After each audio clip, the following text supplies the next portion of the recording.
Oh, hey, welcome to my sauna. Desk.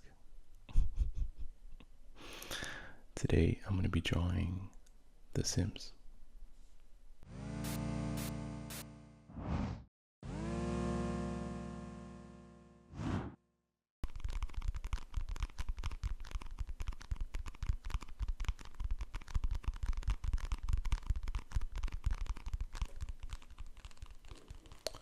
Okay.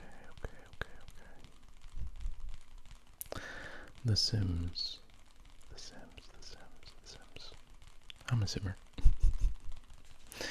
I grew up playing The Sims a lot as a kid, and I still play it sometimes, but I mostly just watch a lot of Sims content on YouTube. I watch a lot of build videos. So I've been wanting to do a video about The Sims for a really long time, but I didn't really know like the best way to do it, like what to draw, or I thought about doing Bella Goth and like all the townies and stuff, but I don't know, they didn't really feel right because I wanted to do like some of the UI and stuff. So I found this picture, or like a screenshot of The Sims 3 Create a Sim. That looked cool, and I just thought it'd be fun to draw, so that's what we're gonna do.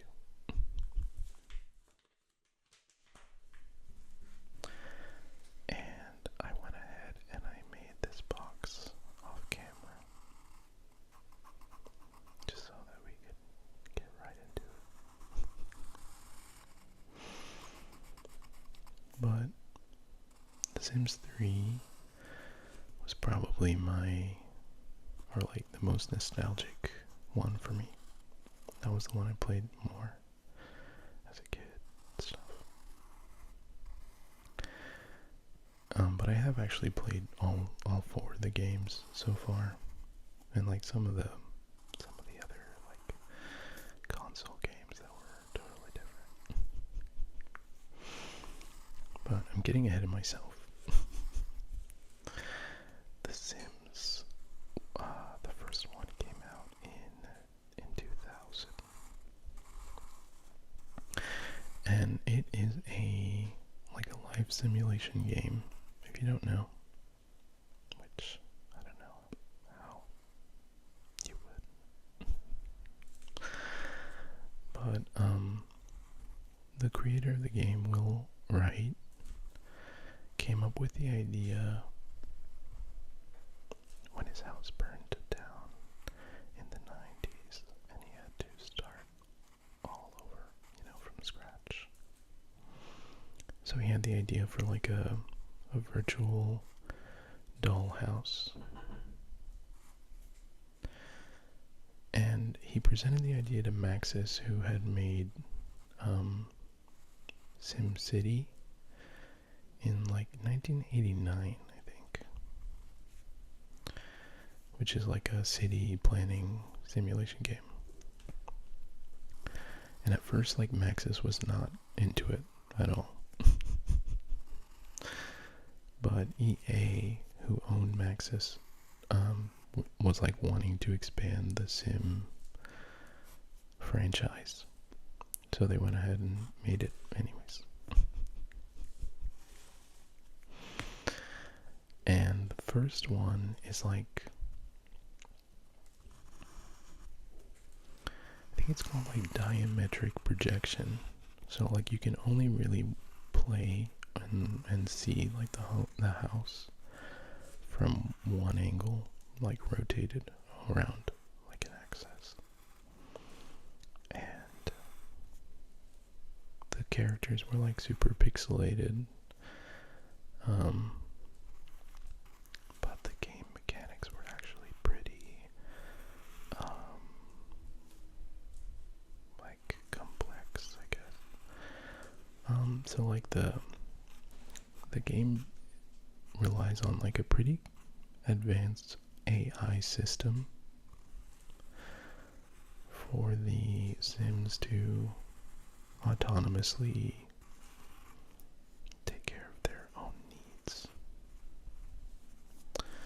and it's based on this this psychologist's theory called Maslow's hierarchy of needs.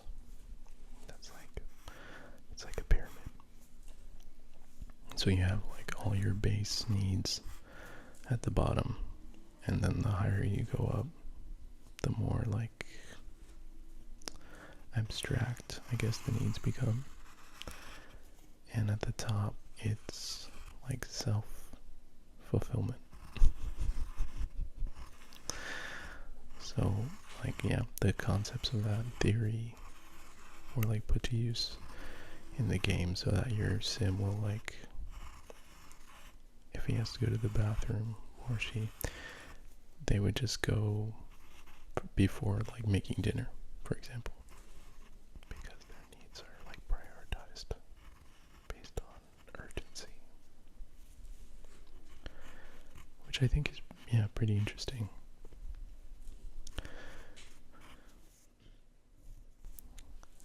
And for the build and the buy mode,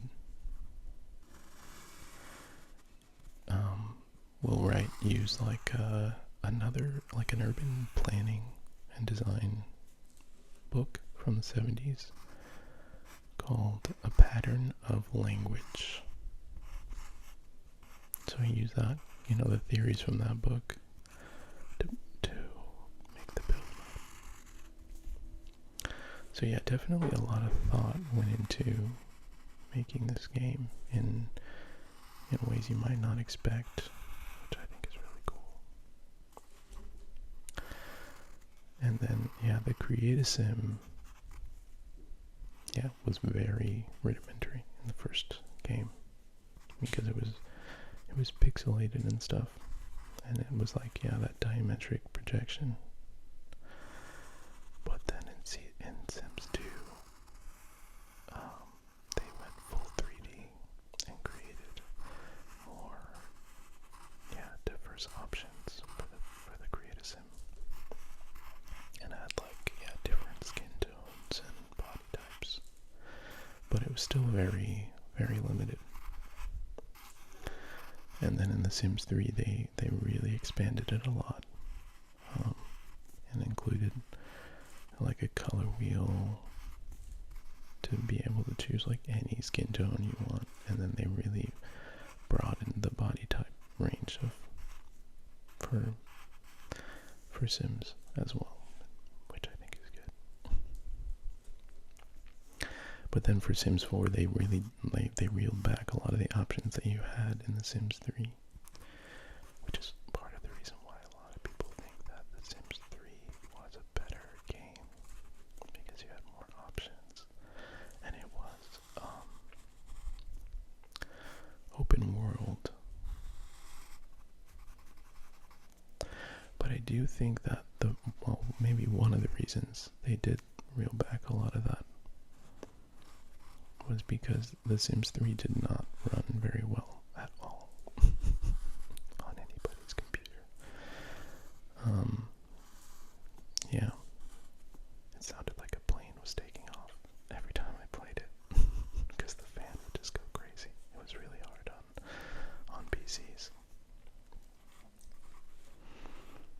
So the Sims 4 was like very basic compared to what we had with Sims 3, and a lot of people were really mad about that.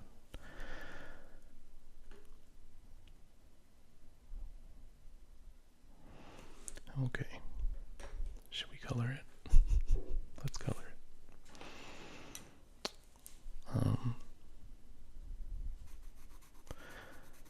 Like The Sims 4, when it first came out, didn't even have pools, which, like, anyone who's ever played The Sims knew that one of the funnest things was to, like, put your sim in a pool and then take out the ladder.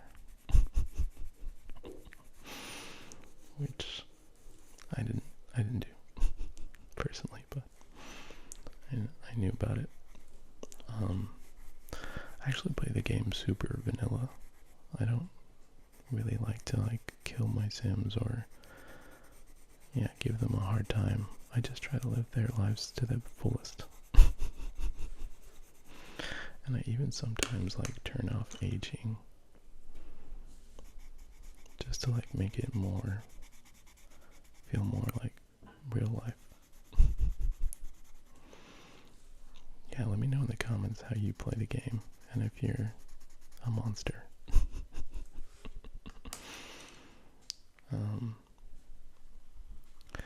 Yeah, but The Sims 4 did actually get better over the years. They added updates and stuff, and now they do have pools.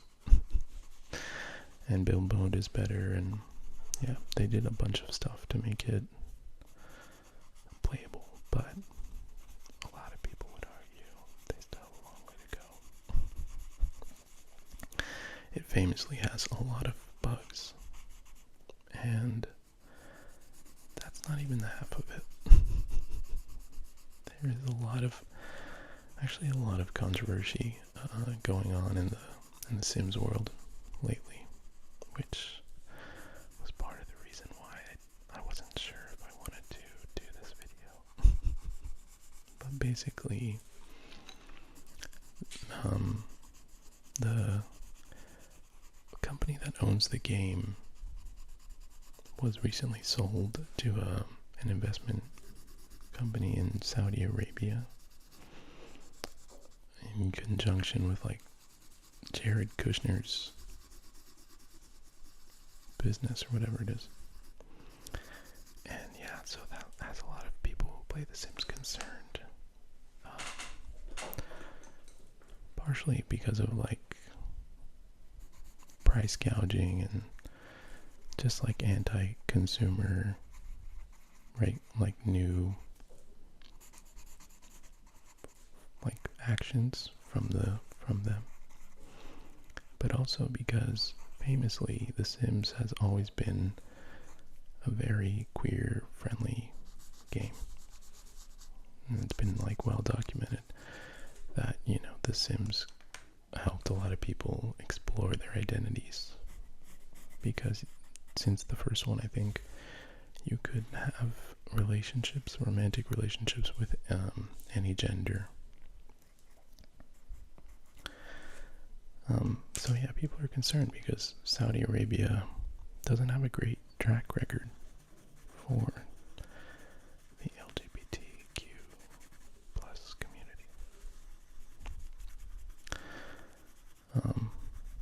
So yeah, a lot of people who make Sims content are kind of scrambling, and there's been like a petition to stop the sale and stuff like that.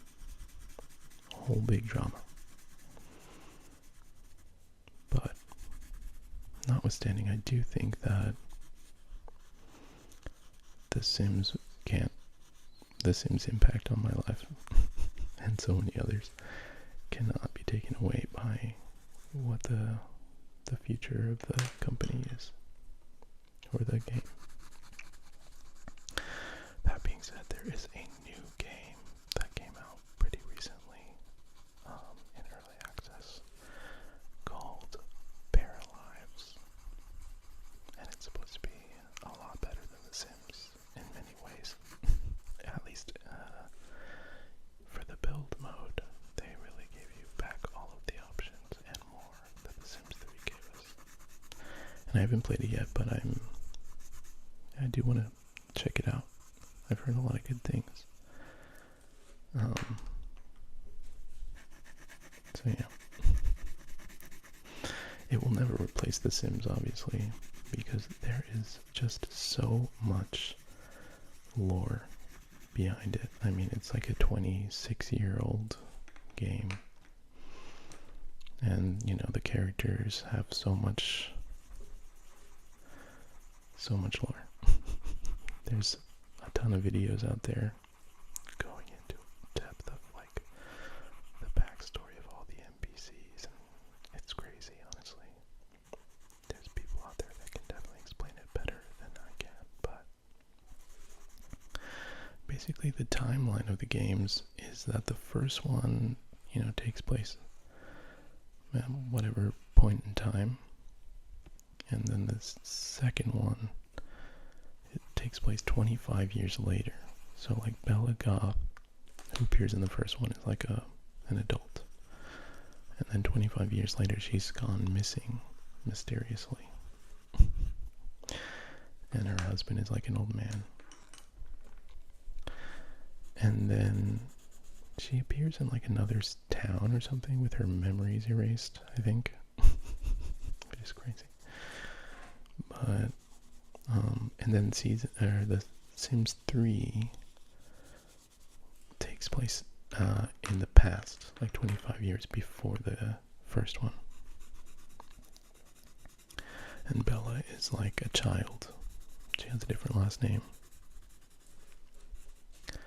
And then in the fourth one, it's like an alternate timeline that takes place, I think, like concurrently with the first one. And Bella is alive and well and living with her husband and 2 kids. And there's other backstories for all the other Sims as well, but I think they've added a lot of new townies to the fourth one because there's always been expansion packs for each of the games, but The Sims 4 really has a lot. I think if you own all of the DLC for The Sims 4, it comes to like over 1,000, which is crazy for a game. But yeah, I guess that's just the way things are these days. But yeah, the other pretty famous townies include like Don Lothario, who is like the resident bachelor, kind of gets with everyone. And the Caliente sisters. I do feel like The Sims 2 has like the most drama in terms of all that. Yeah, I don't know. I do just have like such a nostalgic feeling for this game, and also just the way that it looks. I really love this like early 2000s retro create a character look, and I just thought it would be a cool little drawing to make. You have to let me know if you think so too.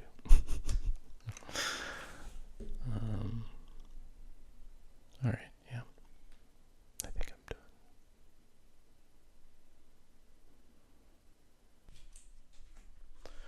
Well, I hope you like this one. Let me know in the comments if you played The Sims growing up or if you play it now. And I will see you in the next one.